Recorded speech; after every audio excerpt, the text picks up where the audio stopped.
Last challenge video, we took an adventure through Pokemon Fire Red to see if we could beat it using only baby Pokemon. It was tough and we got beat up along the way, but a lot of you guys enjoyed it and I enjoyed doing another challenge run. It's been a while and I'm trying to get back into doing these more often. So today we're going to try to see if we can beat Pokemon Crystal using only a single Ledyba. Let's get this thing started. First of all, I won't be using any items in battle, and that means no heals and no stat buffs such as X items. I am, however, going to allow held items. That's going to be perfectly fine. Next up, there will be times in the game where we're required to carry an HM Slave with us. Because we only have 4 moves on our Ledyba, we're not going to give it any HMs, obviously. In these times, the HM Slaves will be left fainted so they won't be dragged into battle. But with all that out of the way, let's jump right into the first semi-important battle of the game. Even though we are level 7 here, guys, we still do no damage, hardly anything, but we do manage to win with 1 HP and get that nice juicy 69 experience for the level up, and then it's the first rival fight defeated. We also learn Supersonic here, guys, which you'll see is incredibly useful for the beginning of this playthrough. Our move pool is very lacking, but that is one thing that helps us a lot, despite its inaccuracy. So let's take a look at Ledyba's stats here, guys. As you can see, decent special defense, but other than that, not much going for it. It's also a bug flying type, which gives it a plethora of weaknesses, including a 4x weakness to rock, which is horrible for low defense and low HP stats. But the one thing Ledyba does have going for it is its move pool. It's actually pretty large and diverse. These are the moves here that we can learn via level up. Nothing too crazy, but if you take a look at the TMs available, you'll see that the move pool diversity is juicy. But with all that being said, let's just jump into the playthrough. I started off at Sprout Tower and cleared up all the sages just to get my levels up because I'm going to need an edge on Falkner, being that he is a flying type gym leader and I'm a bug. His gust moves hurt pretty bad. Thankfully, we did learn the Supersonic move earlier, and that's going to be our key to victory, guys. We will confuse both of these Pokemon, get them to hurt themselves as much as we can until we can take them down with Tackle, and we survive with 6 HP and get ourselves a level up and learn Comet Punch. Now, Comet Punch is a decent normal type move, guys, for this point in the game. It will fall off very quickly, but for right now, it's way better than Tackle, in my opinion. We do receive the Mud Slap TM from Falkner here, but unfortunately, Ledyba is not one of the many Pokemon who can learn this move, and it's not too big of a deal, but it would help us with some of those pesky poison types and steel types that we run into in the early game. Next, we make our way through the rock tunnel, and we come into contact with this guy, and this guy is a big threat. He actually downed me twice. I tried to just sneak by him carefully, but his Geodude knows Rock Throw, and like we said, 4x effectiveness, it deleted me. Anyways, after we made it through, you guys know the deal. We had to go deal with the Team Rockets in the Slowpoke well, doing some really weird stuff down there, guys, salvaging the tails from Slowpokes. But now it's time to take on the Bugsy Gym. Now, this gym is not really an issue at all. None of these Pokemon are effective to me whatsoever, so we pretty much just take our time bopping them down with Comet Punch and a Tackle here and there. The Scyther does try to build up a Fury Cutter, which would have been maybe pretty terrifying, but unfortunately for him, it only does about 2 damage at a time, so it would take a while to build that up to be a threat. We also do use our supersonic powers to prevent any efforts he has to build the Fury Cutter, so it's pretty much a loss for Bugsy here. We do beat him down with Confusion and Comet Punches. Surprisingly, we do start getting pretty low there at the end, but we do manage to take him out with a Wombo combo from Comet Punch, as well as him hurting himself in Confusion. Now, here's where we face up against our first big wall of the playthrough. We're up against this Ghastly here. And normally, they're no big threat, but this thing is Ghost type, and obviously, we don't have anything but normal type attacking moves. So all we can do is hope that we can get it to hurt itself in Confusion from our Supersonic. It works out, you know, after enough tries, but we don't have enough health to finish off the rest of his team. Not only that, we're usually paralyzed because of Lick. That thing can also put us to sleep with Hypnosis, so we're pretty much forced to go train and pretty much level up a few more times. So we get level 22, which is really high for this point in the game, but we pretty much have no choice. We do learn Light Screen and Reflect, though. I pretty much get rid of Tackle because Comet Punch is pretty much just better in all circumstances at this point in the game. After being level 22, we come back and we confuse the Ghastly, set up some Light Screens and Reflects to take less damage, and we make it through surprisingly well. We have plenty of health to take on this Quilava, and we're also getting reduced damage thanks to our light screens, so we're able to supersonic and confuse this thing and eventually take it down with Comet Punches. Now, next up, we're dealing with a Zubat, but that thing cannot do much damage to us. Dark type is always special in this game, so our light screen is going to protect us from those bites, and we will confuse it and Comet Punch it down. And that is the toughest rival fight we've definitely had this far, probably the toughest fight we've faced as well to this point in the game. While we're going through the woods, we do learn the Headbutt TM, and that is a nice move to replace Comet Punch with. 100% accuracy, chance to flinch. We're going to hold on to this move for a while. It is very useful. We also find a lot of items in the forest and sell them so that we can pick up TMs from the shop in Goldenrod. Now, we can actually pick up Ice Punch and Thunder Punch here. We don't have enough money for Thunder Punch, but we go ahead and pick up Ice Punch, and that is overpowered, guys. I always love that you can pick up these moves this early in the game. That is going to give us some crazy move pool diversity. With our new Icy powers, it's time to take on Whitney, guys, and this is a decently tough fight.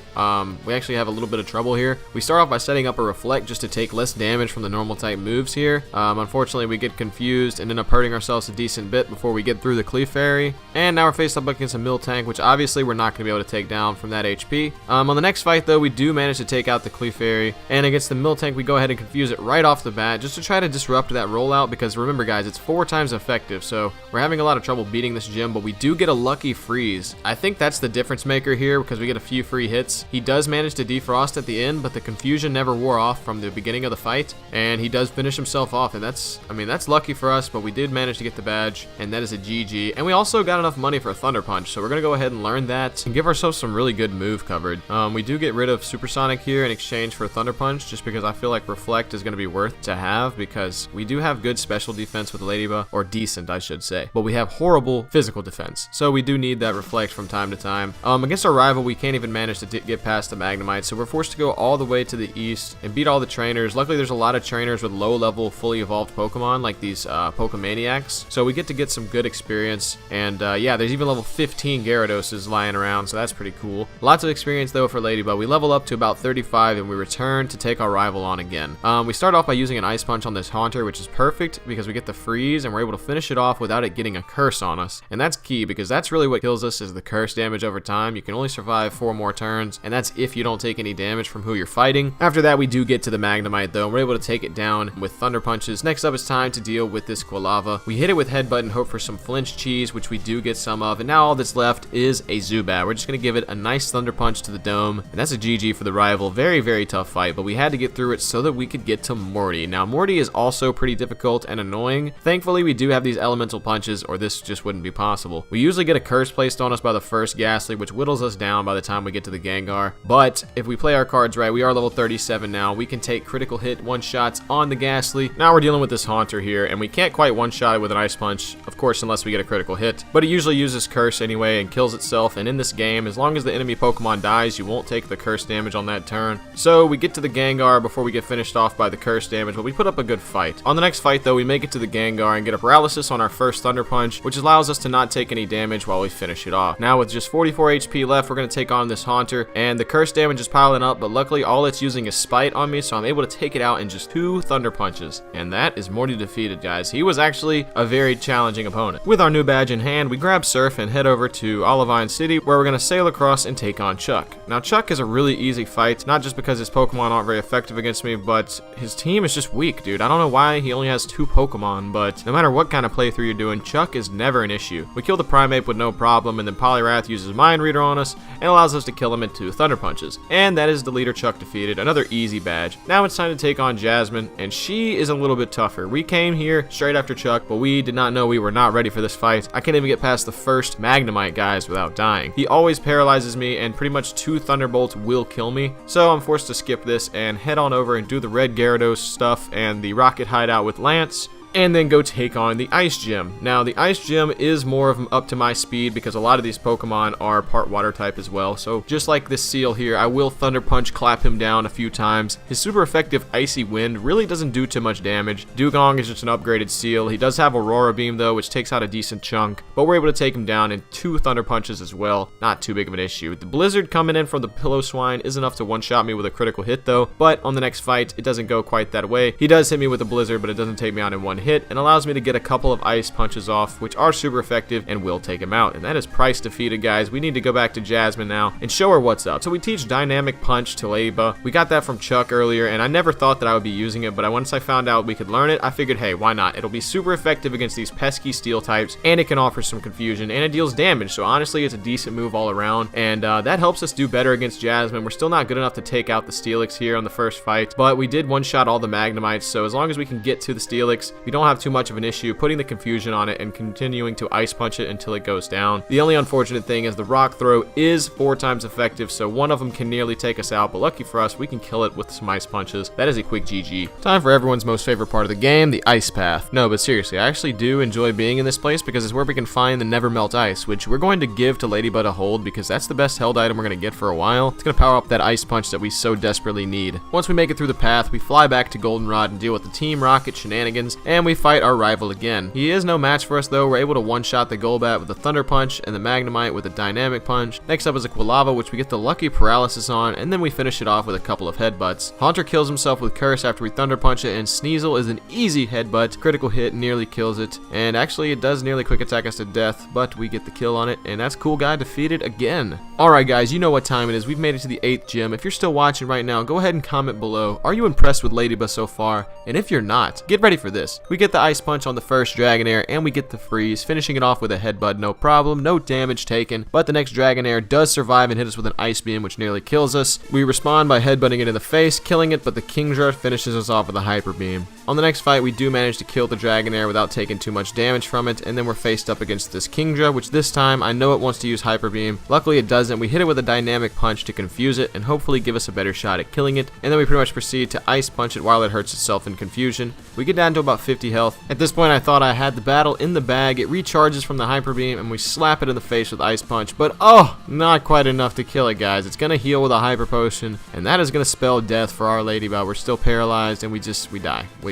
The next fight seemed like it was going even worse, but we actually managed to get the freeze on it with 6 HP. Unluckily for me, it thaws out, but the confusion still remained, and it hurts itself just enough for me to kill it with an Ice Punch, and we survived, baby, with 6 HP. Let's go, dude. We all know Claire is a sore loser, so we gotta go answer some weird questions from her grandpa, and then we get ourselves a badge, and we head on to the Elite Four. But first, we gotta take down our rival, who is really, really easy, guys. Wow. Sneasel down in 2 headbutts. Golbat actually survives a Thunder Punch, but doesn't live another headbutt. Next up is a Magneton, which is a one-shot from Dynamic Punch. The Typhlosion I'm a little worried about, but thanks to confusion, we make him hurt himself enough to take him out without taking too much damage. The Haunter comes out, and usually it kills itself with Curse, but it does actually go for a Confuse Ray this time, but no matter. We get through it and kill him in 2 Ice Punches. Next up is a Kadabra, which is an easy headbutt flinch, followed by 1 more slap to the jaw, and then is the rival defeated for the last time. Dude, we'll never see you again, buddy. With our rival out of the way, we round ourselves off at level 60, and we challenge the first member of the Elite Four, Will. He is a Psychic type user, and his first Pokemon Xatu is also part Flying type, so it's an easy one-shot for Ice Punch. Next up is Jinx, who we get a lucky headbutt flinch on and finish off with another headbutt. So far so good, no damage taken. The second Xatu goes down in 2 Thunder Punches. It was actually a little bit more specially tanky, I guess. Next up is a Slowbro, who is a little bit of a threat as it continues to curse and get stronger, but we do get the paralysis with Thunder Punch, finishing it off with no problem. And finally, we face off with this Executor, who is super weak to Ice Punch, so we hit it with that and claim ourselves the first victory. Alright, moving along, we got Koga here, the second member of the Elite Four, the Poison type master. 2 Ice Punches for his Ariados will take it down. Crobat actually survives an Ice Punch as well, so it takes 2 to kill that thing, and the wing attack is very strong, knocking us down below half health. The Venomoth does take 3 Ice Punches to take out. Luckily, it does not full restore at that low HP range. Next up is a Fortress, which is pretty tanky. We start off by Dynamic Punching it to confuse it. Luckily for me, it doesn't really have any attacking moves, hardly. It's got like Swift, I think, but it just sets up spikes, but I don't have another Pokemon, so that doesn't really matter. We're just going to continue to Thunder Punch it until it dies. And finally, we got Muck here, which is really strong. We hit it with a Dynamic Punch to confuse it. We get a critical, but as you can see, still not much damage. We do get it to hurt itself in confusion, though, enough for me to Ice Punch it down until it dies. That's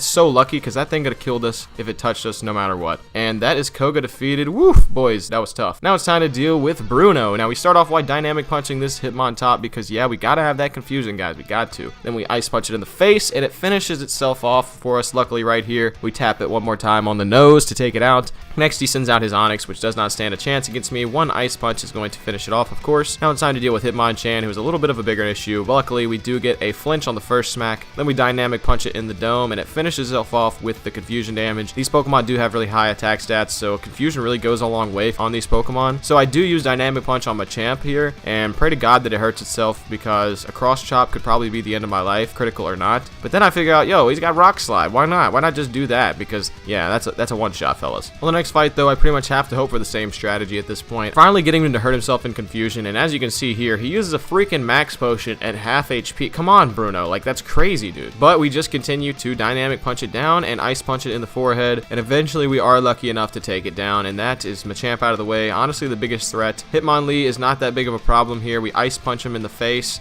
and we managed to get that lucky freeze. Like, that is just crazy, guys, to get that on this Pokemon. We needed it. We were out of dynamic punches, and basically, yeah, we finish it off with Headbutt, and that is Bruno defeated. And look at this. What is going on here? What just happened to my game? Next up, it's time to deal with Charon, the Elite Four member with Dark-type Pokemon. We started off with a super effective dynamic punch on this Umbreon, dealing more than half its health and having it hurt itself in confusion. One more ice punch isn't enough to take it out, but it does get the freeze on it, weirdly enough, and allows us to finish it off. Next up is Houndoom, who we start off again with a dynamic punch. Luckily, we can almost kill it with just one, but it heals back up to full health. But on the next dynamic punch, we're able to get a higher damage roll and take it out in one hit. Now we gotta deal with this Gengar. An ice punch does a little over a fourth of its health, but it does use a curse and allows us to finish it off with one more ice punch, and the Murkrow is weak enough for us to one-shot, as well as the Vileplume. Thank God, because one more curse damage hit might have killed us. And that is Charon out of the way. Now it's time to take on the Dragon Trainer Lance. He leads off with a Gyarados, who is a one-shot nearly with Thunder Punch. We finish it off with a Headbutt. Next, he throws out his two Dragonites, but they are too weak to Ice Punch, being 4 times effective, and we take them out in one strike. And here's where I find out Aerodactyl outspeeds me and kills me in one shot with Rock Slide, critical or not. But I read this battle over and over and over and found out eventually that I speed tie with the Aerodactyl, and sometimes I can go first. However, I still can't one-shot him with Ice Punch, so I basically have to keep redoing the battle until we get some good result. We finally have a miss with Rock Slide, and that allows us to take him out, and now we're faced against the Charizard. One Thunder Punch is not quite enough, but we do survive a Flamethrower with our special defense tankiness, and we're able to kill him with no problem. We one-shot the final Dragonite, and with that, we are victorious with 69 HP to spare. GG Johto. Oh, look how happy he is. But don't celebrate yet, Ledyba. It's not over. You still got more work to do. We're just getting started. We next have to go to Kanto and beat all the gyms, and I'm going to be honest with you guys. Most of these fights are incredibly easy, as you'll see with these ones I'm flashing on the screen. I simply one-punch a lot of the things because, hey, I'm level 70 or more at this point for most of these fights, and yeah, none of these things are a problem. I am going to include the final gym fight with Blue, though, because I do believe his team is actually worthy of covering. It's really good and actually has some type coverage, so it's actually a decent fight. We start off by ice punching the Pidgeot, and we don't quite take it out in one hit. It uses Mirror Move to respond by hitting me with an ice punch, but it's not really a special attacker, so it doesn't do too much damage. After finishing it off with a Thunder Punch, we face off against a Rhydon, who I thought would be an easy one-shot with Ice Punch, but it surprisingly lived, and it knows Rock Slide, so it kills me. In the next fight, though, we use Dynamic Punch to start us off, and we get the confusion damage to take it out with Ice Punch. On Arcanine, I go ahead and go for a Dynamic Punch because I'm really kind of scared of what it can do, but the critical hit shows me that we can nearly take it out. I go for one more Dynamic Punch, and we knock it down into healable range, but the confusion is able to knock it out. Next up is a Gyarados, who you know we're 4 times effective against. Thunder Punch to the face, dead.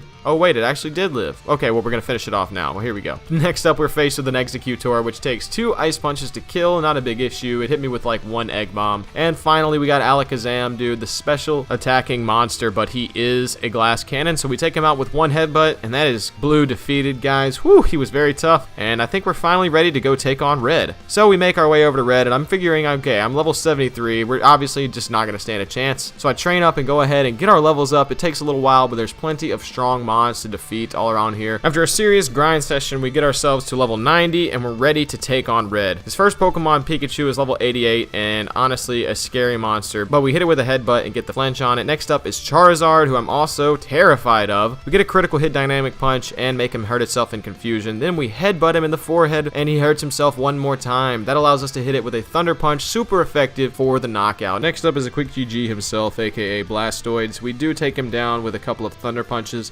He goes for a Blizzard but misses, and he also sets up a Rain Dance, so he really doesn't get off any damage on us. Next up is a Snorlax. We start off with a Dynamic Punch and do a decent amount of damage to, and we whittle it down, but eventually it does use Rest and heal itself back to full health. Fortunately for us, though, it does maintain its confusion while asleep and going for Snore, so we just continue to Dynamic Punch it and headbutt it for the flinch hacks, and eventually we do take it down. Next up, we're faced with a Venusaur, who Ice Punch really doesn't do as much damage as I wanted it to, and it gets a powerful Solar Beam off on us that is a critical hit. I was scared it was going to take us out, but honestly, we took it like a champ, if I'm going to be real. A couple more Ice Punches do take out the Venusaur, and finally we're left with Espeon. We start off with a Dynamic Punch just because a Psychic from this thing will kill us at 64 HP. Next, we find out that Headbutt gives us the flinch, and one more Headbutt is going to finish that thing off, dude. That's GG, boys. Is it? It's over. We did it.